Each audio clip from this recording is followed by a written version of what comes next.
des gens éminents. Alors il y a des gens qui se marient peut-être par rapport à la elle. famille, d'autres qui se marient par rapport au titre même du monsieur. C'est pour ça que j'ai dit depuis le début, conjuguant l'amour d'abord parfait, c'est-à-dire l'amour naturel. Ça veut dire que même avant de concevoir, une femme devra se rassurer que son mari, elles sont sur la même Parce que son quand partenaire, elles sont sur la même longueur d'onde, qu'ils s'aiment déjà. L'amour du premier jour, même quand c'est jusqu'à un certain niveau, l'amour du premier jour, cette estime du premier jour vous ramène à la raison. Parce que quand votre mari qui vous a tellement aimé vous voit pleurer dans un coin de la maison, ça lui fait un pic au cœur. Mais s'il ne vous a jamais aimé, il peut rien ressentir.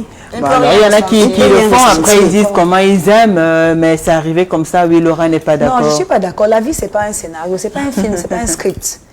Nous sommes en Afrique, il y a des femmes qu'on impose aux hommes, des femmes que les parents, les femmes, les hommes héritent des femmes. Il y a des mariages arrangés. Parce que là, tu es en train de forcer. Non, on ne force pas. Parfois, on se met en relation avec un homme. L'amour n'est pas forcément réciproque. Ce n'est pas pour autant dire qu'on va subir des violences ou on va accepter ces violences-là. Moi, ce que je dis, c'est que la femme doit se connaître. Elle doit s'aimer, elle doit s'accepter, elle doit s'apprécier. Quand une femme s'aime, elle ne tolère pas. Elle ne tolère pas. Oui, c'est ça. Si vous vous aimez, vous n'avez pas de partenaire qui vous aime, vous serez toujours, vous aurez toujours un vide. Parce qu'une femme a toujours besoin d'un partenaire. D'être respectée, d'être aimée et tout. Aucune rose de Jéricho ne va vous aider. Aucune prière Sainte Marie Madeleine ne vous aidera. Honorine dit elle vient de dire qu'une femme a toujours besoin d'un partenaire. Comment dire, est-ce que le mariage est une fantôme? Pas toujours. Le mariage n'est pas toujours la réussite. Vous pouvez même vivre à distance. Est-ce qu'il y a une femme, je voudrais savoir, peut-être il y en a, mais qui n'aime pas se faire aimer, qui n'aime pas se sentir aimé. Quand vous vous sentez aimé, ça vous donne même, ça vous augmente même la famille, vous ne vous sentez pas en famille. C'est ce que j'ai dit, quel que soit l'estime de soi que vous aurez toujours besoin de quelqu'un qui pense à vous quelque part. Alors il y a aussi ces femmes-là, très souvent, quand elles sentent que leurs hommes sont en colère, elles ne baissent pas les bras. Il y en a même qui osent se mesurer à leur partenaire. Elle cherche toujours à se ramener. Ça devient comme une sorte de ring. Challenge. Voilà. C'est tout simplement des femmes mal éduquées. Oui, mais elles sont mal éduquées. Peut-être qu'elles pensent... Non, mais c'est parce qu'elles sont mal éduquées. Elles vont se défendre ou bien elles vont peut-être se mesurer. Le mariage, c'est pas ça. C'est pour cela qu'on parle de l'attitude adoptée quand on a un partenaire violent. Est-ce que c'est d'essayer de l'affronter, d'essayer de se mesurer? Non, pas du tout. Pas du tout. On parle ici de médiation, elle a parlé de dialogue. Vraiment, tout dépend de la base. De la base, oui. Si on vous dit le premier jour que vous n'avez pas droit au téléphone et que vous l'acceptez, bon, ok, ça va être une habitude. Vous n'avez pas droit même à vous peigner les cheveux, vous n'avez pas droit à vous coucher sur certains vêtements. Voilà. Donc, le mariage doit être équilibré, la relation, pardon, la relation entre deux personnes doit être équilibrée. Chacun doit trouver son compte. Donc, il n'y a pas de dominant et de dominé. Donc une femme aussi peut dire à son mari que je ne veux pas que tu fasses ci, je ne veux pas que tu fasses ça. Non, ce n'est pas des ordres, c'est des manières. C'est comme... Et n'oubliez pas aussi qu'il y a la mauvaise compagnie et que pendant que vous faites des efforts, il y a d'autres qui rêvent seulement que ça dirait. Parce que d'autres hommes aussi sont des hommes. Peut-être tu vois quelqu'un chez lui avec sa femme, on dit, ah ben tu obéis trop à ta femme. Et subitement, pour se faire homme, il commence à lâcher un peu. Donc il y a la mauvaise compagnie, il y a l'alcool aussi, parce que quand vous buvez déjà à un certain niveau, vous ne contrôlez plus vos émotions. Vous pouvez rentrer, vous trouvez peut-être que la femme vous lui adressez un mot, elle ne répond pas parce qu'elle sent que vous avez un peu débordé. Et hop, vous sautez. Et là, vous n'êtes pas un homme violent de nature. Pourtant, de nature, vous n'êtes pas un homme violent. Le lendemain, vous vous rendez compte que vous avez foutu du bordel. Qu'est-ce que vous faites? Vous vous rappelez votre femme, je m'excuse, vous agenouillez. Encore que là, c'est quand le crime ne s'est pas produit. Parce qu'il y a eu des gifles de trop, il y a des hommes qui ont poussé la femme du 3e, 4e étage, elles sont mortes. Voilà, c'est de trop. Les femmes faibles se laissent facilement manipuler et influencer. Donc, il faut trouver et choisir sa compagnie et ses relations. Nadège. Oui, je l'ai. Pour moi, je suis déjà contre la violence conjugale. L'homme ne doit pas se mettre à frapper sur la femme à tort et à travers. Je suis franchement contre la violence conjugale. Bon, ce qui fait que quand tu es avec ton homme, bon, il faut souvent essayer de l'écouter, à marcher. Donc, je ne sais pas, à l'écouter, il fait peut-être ce qu'il veut. Là, je vois que ça ira mieux. Beaucoup de femmes victimes de violences conjugales sont restées dans leur foyer, dans ces foyers-là, dans ces relations-là. Elles ont peut-être plusieurs raisons. On a des enfants. Je sais qu'il m'aime, c'est arrivé, il est possédé, il a un démon, il a un mauvais esprit. Bref, ça va dans tous les sens. Oui, ça va dans tous les sens. On pourrait justifier. Ou alors, je ne sais pas, essayer de comprendre un peu ce qui est à l'origine de ce genre d'actes dont beaucoup de femmes souffrent dans les foyers. Oui. Parce qu'il y en a qui cherchent carrément, qui peut-être justifient. Hein. Je reconnais que j'ai exagéré, peut-être je suis allée un peu plus loin. Voilà, oui. Je suis allée un peu plus loin.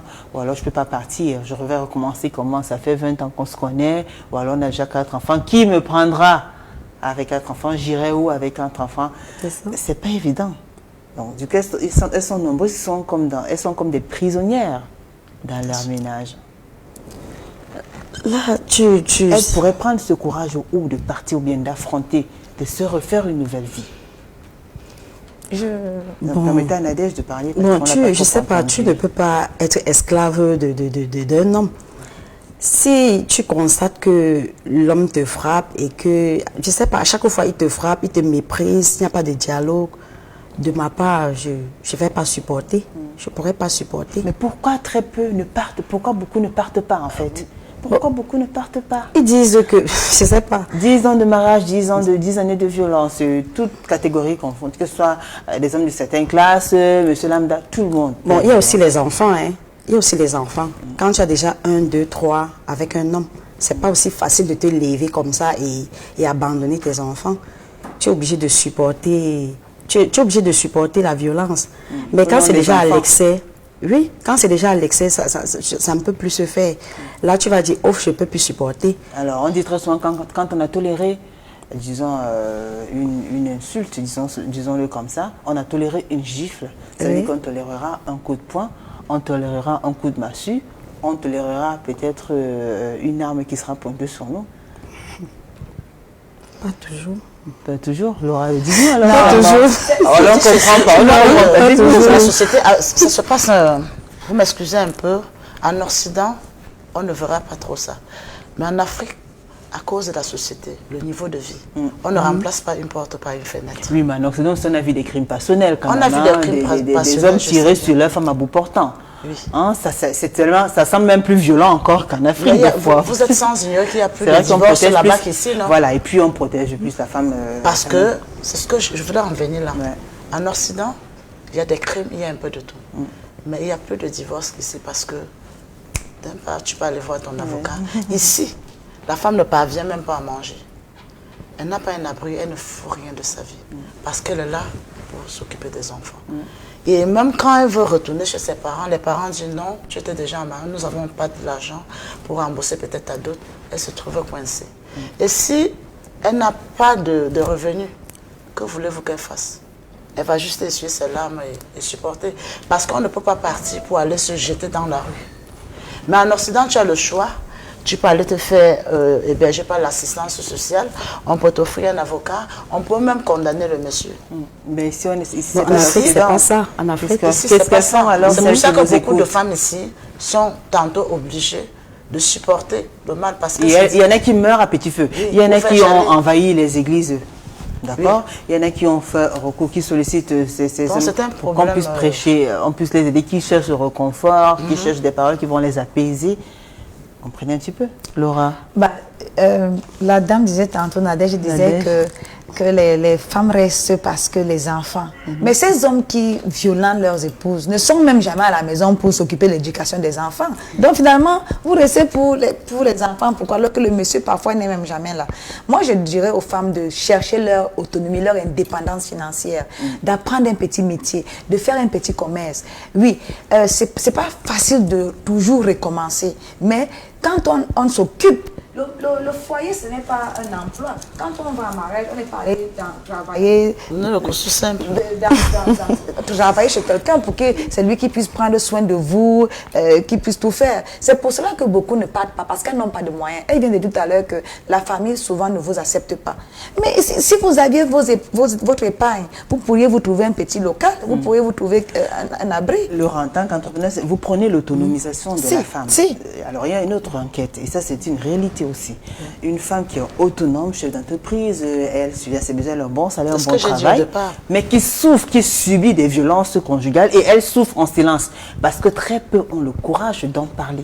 Parce qu'elle ne se connaît Dans pas. Elle a ce cas, des c'est bleus, très ample de ceux des gens. elle a des bleus, elle essaie de se maquiller, elle essaie de faire comme si tout va bien. Pourtant, elle a son autonomie. Parfois même, c'est elle qui est le poumon, c'est elle qui supporte même la famille. C'est elle qui gère toutes les factures. Parfois, c'est elle qui fait tout, qui assure tout, qui assume toutes les responsabilités. Vous voyez, il y a des femmes qui sont autonomes, qui travaillent et tout, qui arrivent à subvenir à leurs propres besoins, mais qui sont victimes de violences dans le foyer. Et certaines même préfèrent cacher. Elles évitent d'en parler. Elles souffrent tellement. Voilà. Comment comprendre? Elle a fait des grandes études, hein. Elle a un bon travail et tout. Elle devient toute belle maison petite. et tout, mais voilà ce qu'elle l'intérieur de vit. la belle maison, Voilà, elle c'est une vit sorte le- de elle vit le prison dorée. calvaire. Elle vit le calvaire. C'est une sorte de calvaire. prison dorée. Dans C'est ce une sorte cas- de prison dorée. Il faut vraiment regarder de façon assez profonde pour apercevoir une lueur une petite larme ou bien des bleus ou alors des cicatrices et tout. Comment on va expliquer ça? Il fallait une femme qui est autonome, voilà, une femme qui vole de ses propres... Comment on peut expliquer ça? Julie, vous savez, tout dépend de la façon dont on a été élevé, éduqué. Beaucoup de ces femmes portent des blessures qui datent de leur enfance. Donc, elles devraient, pour les femmes intellectuelles, elles devraient se faire accompagner, se faire assister. Elles devraient chercher une assistance psychologique. Elles devraient parler à quelqu'un. Vous voyez, en Occident, comme disait la dame, on a ce qu'on appelle les counseling, donc les conseils, où on va se faire accompagner, se faire analyser et on trouve une solution comme ça. Mais chez nous ici, nous sommes plutôt des appâts pour les églises de réveil, pour toutes sortes de pratiques occultes et j'en passe. Donc, la femme doit apprendre à se connaître, à s'aimer et à découvrir qui elle est. Merci à vous, Laura Sen. Je vous propose d'observer une courte pause, c'est le moment d'écouter attentivement ces différentes réactions. C'est le moment, évidemment, de nous envoyer vos témoignages et réactions. Si vous êtes dans une telle situation, comment on fait quand on vit avec un partenaire violent? Ça peut être un homme ou une femme. Il n'y a pas que les femmes qui sont victimes des violences conjugales. Les hommes aussi. On écoute attentivement et on se retrouve juste après. C'est une chose terrible. Je prie que ça n'arrive pas dans ma sœur ou ma fille. C'est une chose terrible. Je n'aime pas cette attitude et je prie que ça n'arrive pas à quelqu'un que je connais. Violence conjugale, c'est quelque chose qui est très très mauvais. C'est une très mauvaise pratique à faire dans la société parce que quand vous vivez dans une maison où il y a la violence conjugale, les enfants ne sont pas bien élevés et les enfants sont toujours frustrés, ils seront toujours frustrés. Bon, c'est un acte qui est très très mauvais. C'est un très mauvais truc au fait. Ce sont des trucs qui traumatisent au fait. Parce que quand un enfant grandit dans un foyer où le père ou la mère est violent, l'enfant est traumatisé, il y a des mauvaises séquelles qui restent avec. Donc, je ne trouve pas ça comme quelque chose de bien parce que quand on est dans un foyer, c'est pour avoir la paix, pas pour être violenté par son conjoint. Donc je ne trouve pas ça une bonne chose parce que ça nuit même d'abord à l'éducation des enfants et puis c'est pas quelque chose de bon. J'ai eu des voisines qui ont été victimes des violences conjugales et puis c'était pas très bien parce que tu dois dormir jusqu'à peut-être minuit, l'homme commence à battre sur toi, tu vois, ça crée un traumatisme au sein de la société et c'est pas vraiment... Il y a beaucoup de risques. En te giflant un matin, tu peux t'évanouir, tu perds ta vie. Il y a déjà les enfants qui sont troublés et ça va suivre les enfants jusqu'à leur vie. Les violences conjugales, c'est quand peut-être soit un homme violent épouse ou au cas contre, ou vice-versa. Quand l'un des conjoints violente l'autre. Et selon moi, ce n'est pas bon pour un couple. Nous allons rester en harmonie dans le couple. Quand il y a de la violence, ce n'est pas bon. Ça peut un jour arriver à la mort de l'un des conjoints. Je suis Bessime Mélissa depuis le Gabon. La violence conjugale, pour commencer, je dirais que ce n'est pas une bonne chose. Mais la majorité des hommes sont violents tout simplement parce que certains ont vécu un traumatisme. Parce qu'il y a des hommes qui ont pour habitude de battre leurs femmes devant les enfants. Et lorsque vous battez les femmes devant les enfants, vous ignorez que ces enfants sont traumatisés. Mais comme on est africain, vous avez toujours tendance à prendre cela à la légère. N'aie jamais se disputer devant les enfants. N'aie jamais se bagarrer devant les enfants. C'est pas une bonne chose.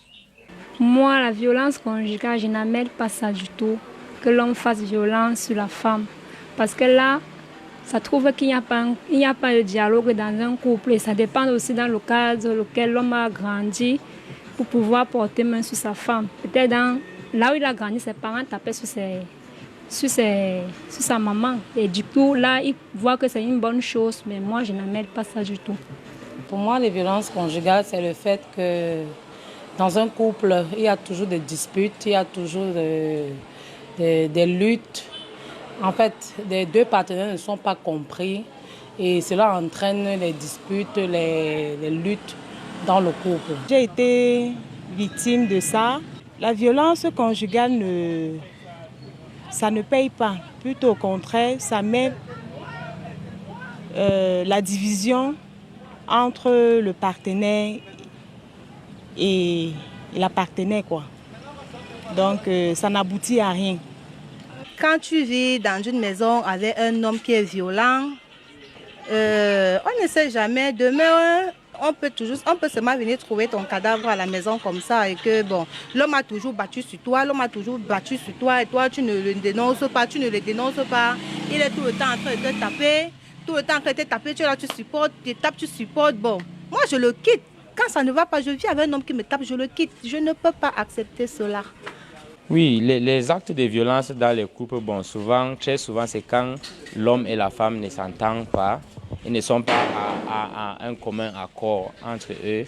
Et peut-être quand il y a peut-être une disparité, une discussion entre ce qu'on va faire avec l'enfant et qu'on sort. Bon, ce sont certaines raisons qui justifient les violences conjugales. Il y a parfois que moi je pense que les boissons, quand tu bois trop, tu peux devenir violent parce que les boissons peuvent être contrôlées et tout. La drogue peut faire quelqu'un devenir violent. Donc, mais pour éviter ça, si tu ne prends pas la drogue, peut-être tu n'arrives pas à commencer à taper les femmes ou taper les hommes. Parfois, c'est dû aux séquelles des parents, peut-être que l'homme ou la femme a subi lors du mariage précédent de leurs parents, peut-être dû à l'alcoolisme. Moi, je me dis que c'est... Selon moi, ce qui justifie les actes de violence, il y a d'abord la jalousie d'un. De deux, il y a peut-être un malentendu quand le couple ne dialogue pas assez. Un bon couple doit beaucoup dialoguer. Quand il y a un problème, il faut s'asseoir, essayer de trouver un consensus, un terrain d'entente. Faire l'effort de dialoguer dans le couple. Et ça va, moi je me dis, ça peut éviter les actes de violence. Moi je me dirais que c'est le fait de ne pas comprendre l'autre. Parce que si vous comprenez, si vous allez dans la même direction, il n'y aurait pas de dispute, il n'y aurait pas de division, il n'y aurait pas de malentendu, il n'y aurait pas toutes ces choses-là. Ça peut arriver que bon, l'homme est rentré étant sourd, ou soit il a trouvé, soit il peut venir trouver sa femme, peut-être. Bon, d'autres, il peut rentrer comme ça, il est à la maison comme ça, il trouve peut-être la femme a fait que, il rentre avec ses nez, il est peut-être tensionné, peut-être on l'a énervé au travail, sa maîtresse est énervée, dehors, il vient, il verse ça sur sa copine ou sur sa femme à la maison. Tu vois un peu, donc c'est un peu ça. Parce que moi, je ne vois vraiment pas qu'est-ce qui peut justifier le fait que l'homme est toujours en train de battre sa femme. Moi, je ne vois pas qu'est-ce qui justifie vraiment ça. Moi, je ne sais pas. Je ne sais pas. Je ne permets même pas. Il ne faut même jamais permettre d'être violenté. À un premier coup, il faut mettre terme à ça. Parce qu'à force d'accepter, et avec le temps, ça s'aggrave et un jour, on peut perdre notre vie parce qu'on dit qu'on aime. On aime quoi? Quand on est violenté, il faut prendre une décision, soit de partir, soit de rester et de mourir. Je n'ai jamais été victime de ce genre d'acte-là et je ne souhaite pas être victime. Jamais, j'ai jamais vu ça parce que j'ai grandi dans une maison que mon père n'a jamais tapé ma mère ou ma mère n'a jamais parlé fort contre mon père. Quand le père et la mère, par exemple, ne s'accordent pas, il ne peut pas avoir progrès dans la famille. Les enfants seront laissés à eux-mêmes. Vous allez retrouver les enfants qui seront en train de faire le vagabondage et consorts. C'est dangereux, maman. Personne ne souhaiterait être fouetté. Personne ne souhaiterait être tapé par son partenaire ou qu'on lui crie dessus tous les jours. Vraiment, personne ne souhaiterait ça. C'est très risquant.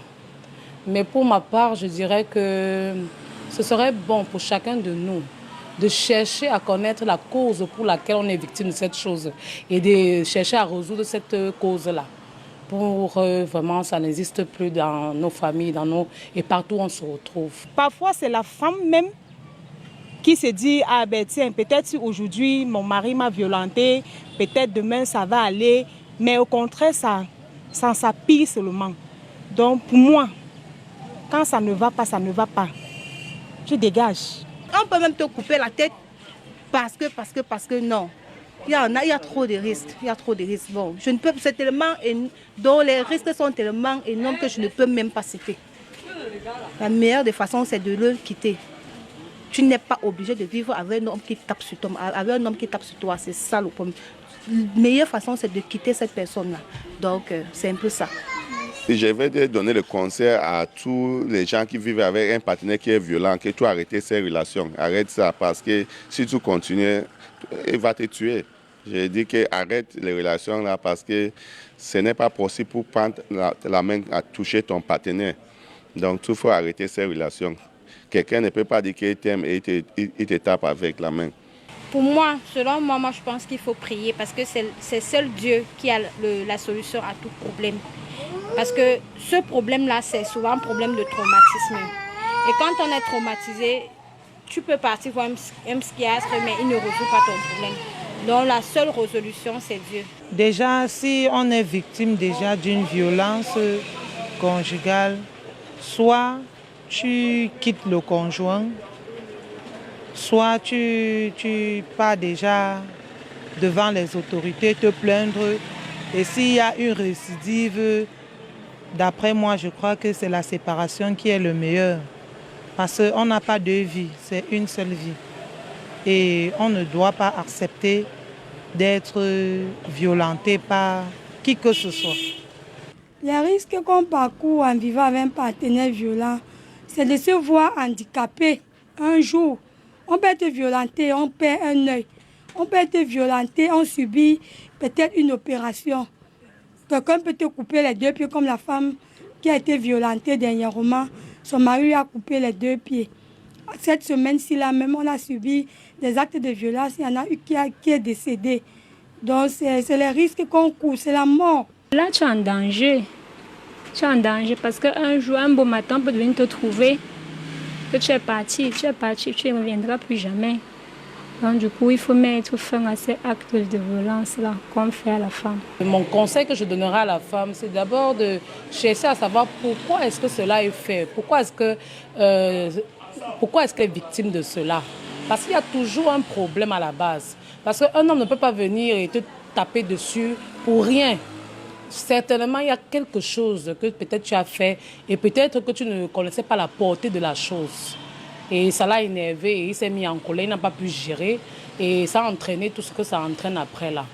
Quand ça en est de trop, dénonce cet homme. On ne sait jamais. Franchement, on ne sait jamais. Quand ça en est de trop, il faut dénoncer cette personne. Oui, dénonce-le. Mais puis tu vas dire que tu vas avoir peur, tu vas dire non, je ne peux pas dénoncer mon homme, je l'aime, c'est monté, c'est descendu. Et c'est comme ça qu'il va te mater, il va te mater dans la maison. Il faut le dénoncer. Ça ne va pas, dénonce-le. De retour sur le plateau de Paroles de Femmes. Si vous nous rejoignez juste à l'instant, sachez que ce soir, nous parlons des violences conjugales, comment comprendre, qu'est-ce qui est à l'origine. Et j'accueille sur ce plateau Madame Nelly Nana, vous nous suivez depuis le début de ce programme. Bonsoir à vous, Nelly. Bonsoir. Comment ça va? Bien. Vous allez bien? Mariée, mère de 3 enfants, conseillère conjugale et familiale, vous nous venez tout droit de Yaoundé. C'est Plus ça. précisément dans quel quartier? Biémassi. Biémassi, c'est dans l'arrondissement de Yaoundé 6, si je Ou me 3, oui. Moi, je suis particulièrement à Yaoundé 3. D'accord. Biémassi, c'est Yaoundé 3 aussi? Il y a Yaoundé 3, Yaoundé 6, c'est un grand quartier. Ah ouais, c'est un il y a peu une comme- partie dans Yaoundé 3, une partie Vous dans êtes du Yaoundé côté? 6. Oui. Yaoundé Parce que 3. c'est un peu, d'accord. C'est un peu comme Bipanda. Ici, il y a une partie de Bipanda qui est dans le 5e arrondissement et l'autre qui est dans Voilà, c'est ça. D'accord. Merci à vous, Nelly. Alors, nous parlons des violences conjugales. Vous avez été victime ou pas? Vous avez déjà été Non, victime? je n'ai pas été victime. Dis donc, toutes les femmes du sang. Mais je veux dire, c'est plutôt positif de ne pas être victime. C'est-à-dire, c'est pas comme si on va chercher. Oui, bien sûr. Mais il y a aussi un autre fait, c'est que très peu de femmes osent en parler de vive voix ou bien Oui, assumer. mais c'est vrai, parler en public. c'est lié au fait que dans l'éducation de la fille, c'est-à-dire dans l'éducation de la fille, elle est éduquée pour se taire. C'est-à-dire que les filles sont éduquées pour supporter. C'est pour ça que même quand ça va mal, les femmes se taisent dans les foyers. Parfois, j'écoute des femmes, parlons de violence, je vous parle du cas d'une seule dame. Je sors d'un média Yaoundé, une dame m'appelle qui me dit, madame, j'avais parlé effectivement des violences conjugales, c'était le thème, violence conjugale, qu'est-ce qui n'a pas marché? Et à la fin de cette émission, cette dame m'appelle et elle me dit, madame, ça ne va pas chez moi. Je dis, qu'est-ce qui ne va pas? Elle me dit, j'ai subi ce que vous venez de dire. Et je dis, est-ce qu'on peut se rencontrer? Parce que moi, il y a des sujets que je ne peux pas par téléphone. Elle me dit, mais c'est compliqué. Je dis, mais compliqué pourquoi? Elle me dit, madame, je ne sors pas de chez moi. Je dis, je ne comprends pas. Elle me dit que quand je sors de ma maison, mon mari me dépose au marché. Il attend, je fais le marché. Quand je finis le marché, il me prend, il me ramène à la maison. Et c'est comme ça chaque jour. Ça, c'est une forme de violence. Parce que quand on parle de violence, les gens ont l'impression que c'est seulement la violence. C'est du séquestre. Elle est séquestrée. C'est-à-dire que quand un mari est comme ça, c'est une forme de séquestre. On se comprend un peu. Et pourquoi cette femme ne parle pas? Je ne suis pas sûre que ce soit la première fois qu'elle écoute ça. Parce qu'elle a vu une femme qui parlait de ça. Et elle s'est dit, c'est surtout le fait que ce soit quelqu'un d'externe. Parce qu'elles ont peur de se confier aux personnes proches. Parce que la personne proche peut aller dire à ton mari. Et quand ton mari va être au courant, quand il revient, tu subis le retour. C'est-à-dire que le fait qu'elle voit en moi quelqu'un de distant, qui ne la connaît pas, qui ne connaît pas son mari, elle se sent un peu rassurée du fait que cette dame-là, on ne se connaît pas. Elle saura garder le secret. Elle saura garder le secret. Et les gens viennent parce qu'ils veulent le secret, ce secret-là. Donc en fait, parce que les femmes, c'est supporter. Et moi, je vais interpeller les femmes aujourd'hui. Je vais être radicale. On n'a pas besoin d'attendre à un certain niveau. À la première gifle, à la première gifle, on s'assied et on en parle. On n'attend pas 2 gifles. Non, on n'attend pas 2 gifles. Pourquoi? Une femme doit savoir fixer les limites. Un mari doit savoir que dans toute sa colère possible, il y a un niveau qu'il ne doit pas atteindre. Et c'est à une femme de pouvoir dans sa relation faire ce pas. C'est-à-dire elle a besoin de se valoriser et de faire comprendre à son mari. Et ça commence même dans les fréquentations. Je vous assure que quand je suis les fiancés, j'essaie de comprendre. Les gens ne comprennent pas ce que c'est que le mariage. Et c'est grave. C'est-à-dire qu'on arrive là parce que c'est grave. Vous allez voir une jeune fille qui est fiancée. Un jeune fiancé va gifler la jeune fille. Et la jeune fille n'a aucun problème. Et mais toi, tu supportes ça pourquoi? Les fiançailles, il n'y a pas une prise en charge. Tout dépend de la base. Parce que dans les fiançailles, il n'y a pas la soumission. Moi, je promeux la soumission, mais je vous rappelle que dans les fiançailles, il n'y a pas de soumission parce que les fiançailles peuvent s'arrêter. Donc, ce n'est pas comme si le gars là va forcément vous épouser. Donc, si dans les fiançailles, votre fiancé commence à vous gifler, dans le mariage, c'est la ceinture qui va prendre. Hein? Parce que c'est à ce moment qu'on dit au gars, est-ce que ce que j'ai reçu là, c'est la gifle? Ou alors c'était une erreur? Et quand vous passez, le gars a un message. Il reçoit un message. Vous pensez que vous avez pardonné au gars. Vous pensez que vous l'aimez. Ce n'est pas de l'amour, ça c'est de la résignation. Parce que quand quelque chose ne va pas bien, on en parle. Surtout quand on est encore dans la phase où on est en train de bâtir la relation. Alors, on doit dire au gars, je suppose que c'était une erreur. J'ose croire que c'était une erreur. Parce qu'à la deuxième fois, je romps les fiançailles. Et c'est là une femme doit comprendre que le mariage n'est pas la fin en soi. Et beaucoup de jeunes filles aujourd'hui, c'est ce statut de madame telle qu'on poursuit plutôt que de bâtir le vrai sens du mariage. Il est plus important de se concentrer sur ce qu'on va bâtir plutôt que de courir, entrer et de subir. Parce que quand vous subissez, ça devient très compliqué. Parce que vous avez amassé, amassé et amassé. Et le gars finit par vous dire, mais quand on était fiancés, je te tapais, tu ne faisais rien. Et tu avais supporté. Et pourquoi maintenant tu veux lever la tête? Alors à ce moment, il va commencer à vous dire, madame, ma femme est insoumise. Et là, les hommes aiment ce mot. Elle dit que quand j'ai fait un thème sur la soumission, Julie, je t'assure que j'ai reçu des appels des hommes de partout. Madame, c'est que vous avez dit là, la soumission. Un homme qui, parce que sa femme n'est pas d'accord, il veut battre, la femme n'est pas d'accord. Il dit, madame, elle est insoumise. Ça, c'est pas de l'insoumission, ça. Parce qu'une femme n'est pas un enfant. Et j'essaie de dire aux hommes, vos épouses ne sont pas vos enfants. C'est-à-dire que prenez de la chicotte, corrigez votre enfant. On ne corrige pas une femme. Parce qu'une femme est quelqu'un de mature. Donc, quand ça ne va pas dans une relation entre mature, on s'assied, on parle. Si vous n'êtes pas prêt à dialoguer, sortez. Si vous êtes très fâché, sortez, allez boire une bière, allez vous défouler, allez taper le poteau, allez vous défouler. Quand vous revenez, soyez homme. Et un homme, c'est quelqu'un qui sait diriger. Et on ne dirige pas la parole, on ne dirige pas par la force physique. C'est-à-dire que moi, je dis, vraiment, je dis, Julie, que les hommes qui battent leurs femmes, ce sont des hommes complexés. Et c'est des hommes qui pensent qu'il y a un truc que cette femme veut prendre en eux et qu'en battant, elle va comprendre qu'elle ne peut pas prendre. Un homme qui sait qu'il est homme, mari, chef de famille. Quand vous êtes dans l'armée, en général, il n'a pas besoin de trop parler. Quand on le voit, sa seule présence impose le respect. Donc un mari n'a pas besoin de battre sa femme pour susciter le respect. Tout à fait. Merci à vous. On comprend le courroux de Nelly qui est très courroucée par tout ce qui se passe. Voilà, on va commencer le message. Laura, vous avez quelque chose à dire? Vous avez suivi les différentes réactions et tout. Vous avez fait votre coup de gueule? Oui, bref, elle venait de résumer un peu ce qu'on a parlé en première partie. Effectivement, parce que ces femmes-là, ces femmes qui subissent, elles sont influencées, on l'a dit tout à l'heure, par leur environnement. Nous sommes aujourd'hui à l'ère des réseaux sociaux, à l'ère du digital, où la communication est un peu plus rapprochée. Et je vous assure, ce que je lis parfois montre, parce que c'est encore nous les femmes qui sommes notre propre calvaire. Je veux dire, c'est nous-mêmes qui nous conseillons à tolérer tous ces vices-là. Donc, vous allez voir des femmes qui vont vous dire, oh, votre mari vous violente parce que votre, excusez-moi du terme, j'espère que les enfants dorment, parce que votre partie génitale n'est pas très serrée, il faut utiliser X, Y pour que vous pouvoir resserrer votre partie génitale, ça fera que votre mari va plus vous aimer, il ne va plus vous violenter. On va vous dire, oh non, il sera plus fidèle plutôt. Voilà, il sera plus fidèle. On va vous dire que non, il faut prier, prendre le rosaire. Bon, à chacun sa confession religieuse, à chacun sa foi, vraiment, chacun se trouve solace où il veut. Mais on va vous dire non, lavez-vous avec ça va vous aider. On vous dira que non, c'est votre faute. Au fait, on essaie de vous faire comprendre que votre mari est violent parce que vous êtes en tort, c'est parce que vous n'avez pas dressé la table ou le lit, je ne sais pas trop quoi. Donc, on trouve des prétextes aux hommes et les femmes sont les premières à tolérer. Et s'il vous plaît, on vous dit non, si vous partez, à peine vous sortez, une autre va prendre votre place. Donc, on vous fait comprendre que non, si vous partez, vous n'allez même plus exister. Vous allez mourir parce que, vous voyez, celles qui vous disent de partir sont jalouses de vous. Elles sont jalouses parce que vous êtes dans un foyer, marié ou pas, parce que vous êtes en couple, elles sont jalouses. Donc, quand elles vous demandent de partir, c'est parce qu'elles sont jalouses, elles veulent venir prendre votre place. Oh non, on vous essaie de vous corrompre sentimentalement. Quelqu'un qui va vous taper demain, ou bien qui va mal se comporter, et après il viendra vous flatter avec un présent. On a vu à la télé dernièrement quelqu'un qui a offert un sac de plusieurs milliers de francs à son épouse parce qu'il voulait se faire pardonner d'un adultère.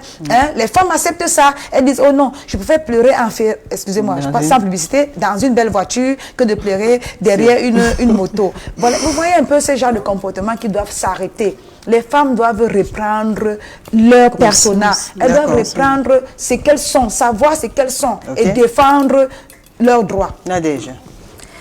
Oui, je suis tout à fait d'accord avec ce que la dame vient de dire. La femme doit être imposante, elle doit s'opposer. Elle ne va pas accepter, je sais pas, elle va pas accepter les violences conjugales comme ça. Bon, de ma part, la femme doit être donc la femme doit je sais pas quoi dire, la femme doit s'imposer. Elle doit savoir que bon, elle va respecter son homme. Oui, elle va respecter son homme et savoir que bon, tout à fait, l'homme est comme ça, il y a des hommes qui sont nés de nature violente.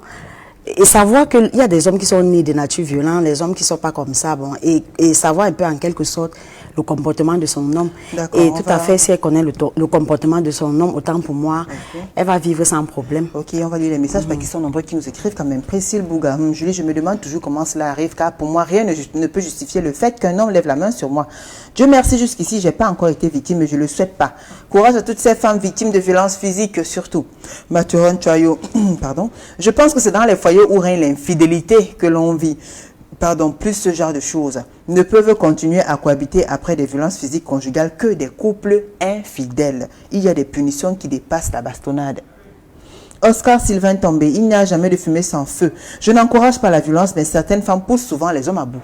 Vous êtes d'accord, Nelly? Rien. Pour moi, ça ne se négocie pas. Hein. Pour moi, il n'y a rien qui justifie ça. Hein. D'accord. Et j'essaie de dire que, pour moi, hein, je dis, l'infidélité d'une femme ne justifie pas ça. C'est-à-dire, combien d'infidélités les femmes supportent dans les mariages?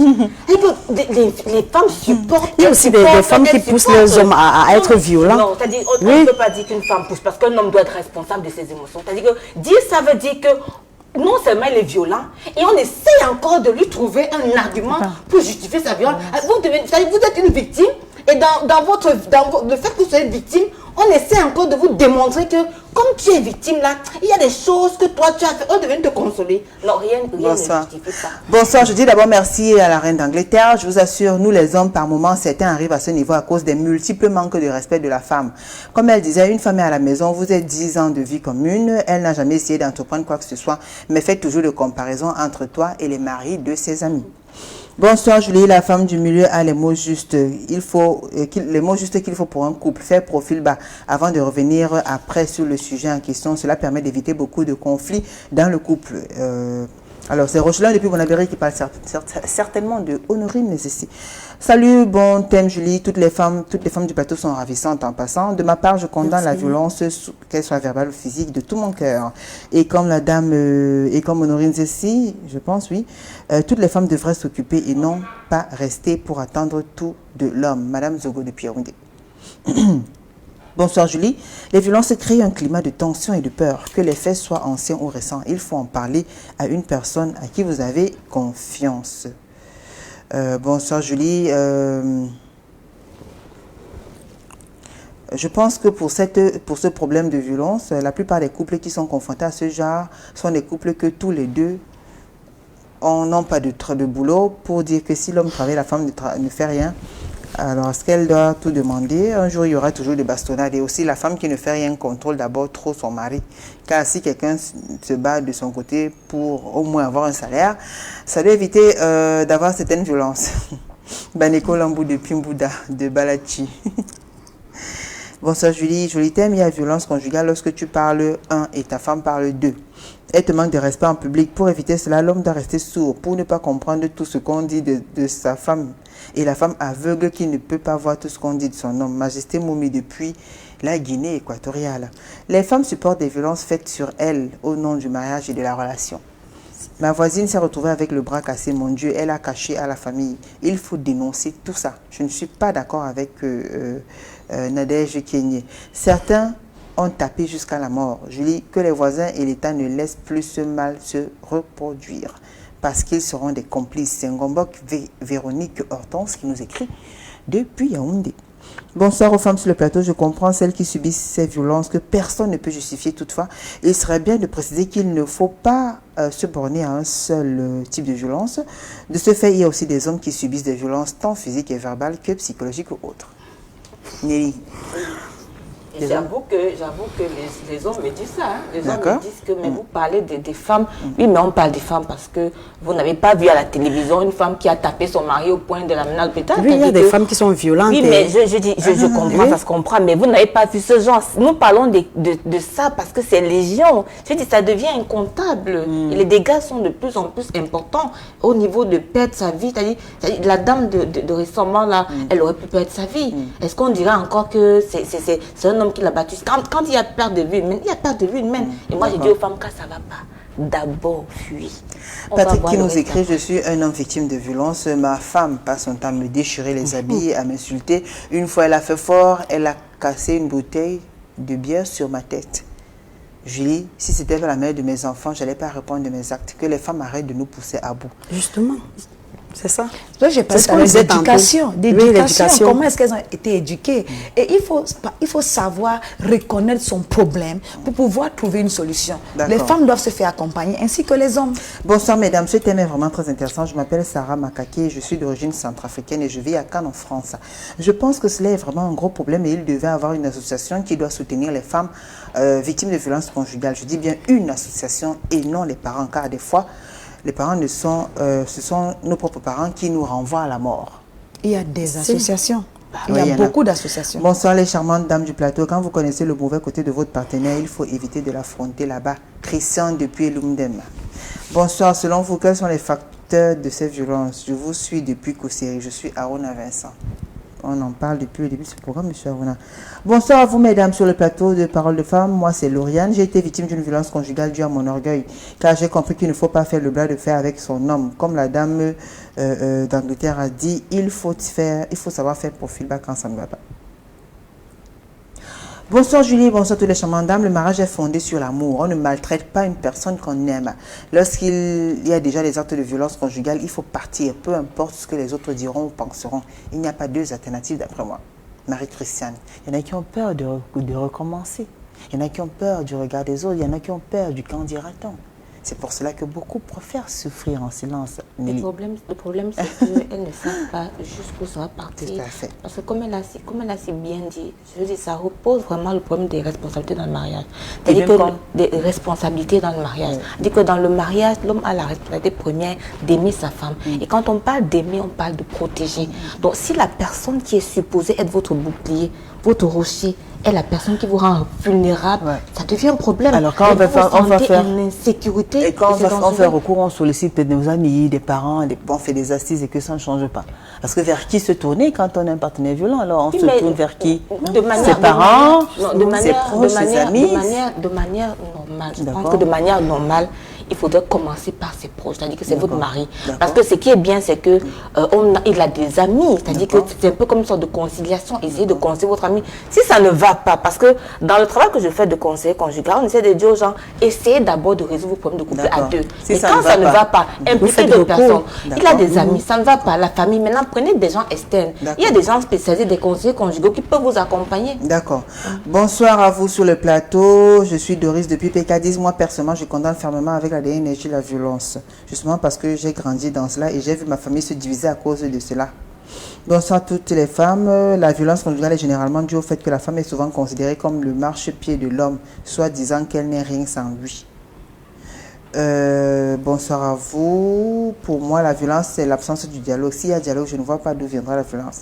Je dis seuls les hommes lâches osent violenter leurs femmes, ne pouvons pas les affronter, ne pouvons pas débattre en tant que grandes personnes capables de s'exprimer. Ils préfèrent utiliser la force. Ce sont des lâches et ce sont des hommes qui font honte à la chambre masculine. Bonsoir à toutes les femmes sur le plateau. La violence conjugale est généralement due au fait que la femme est souvent considérée... Bon, j'ai lu ce thème. Bonsoir à tous les panélistes. Madame Honorine, vous êtes un exemple à suivre. Partagez vos conseils. Si on vous écoute, les violences se finiront dans les familles. Bravo. Manuela Rita Kenfa, la première fois tu me claques, je riposte. La seconde fois, j'appuie tes... La prochaine fois, tu n'auras plus le courage. Qui n'aime pas son corps? Martine Foucault, Julie, cette histoire me concerne. J'ai eu la chance avec la mienne jusqu'à aujourd'hui. C'est elle qui m'a... C'est elle ma confidence, ma conseillère. Donc, bonsoir à vous sur le plateau. Pour moi, la meilleure façon d'éviter la violence, c'est de dialoguer. Et quand on dit dialoguer, parlez-vous de façon sincère. Dis tout ce qui te dérange et essaie d'écouter ta femme ou ton homme. Bah oui, c'est le dialogue. Il y a une dame qui a dit, elle a donné l'intervention en disant, si ton mari te bat la première fois, je claque. Je dis, c'est vraiment l'erreur à éviter. C'est l'erreur à éviter parce que les hommes ont, c'est-à-dire que les hommes, ce qu'ils attendent des femmes, c'est un respect. C'est-à-dire que l'homme n'aime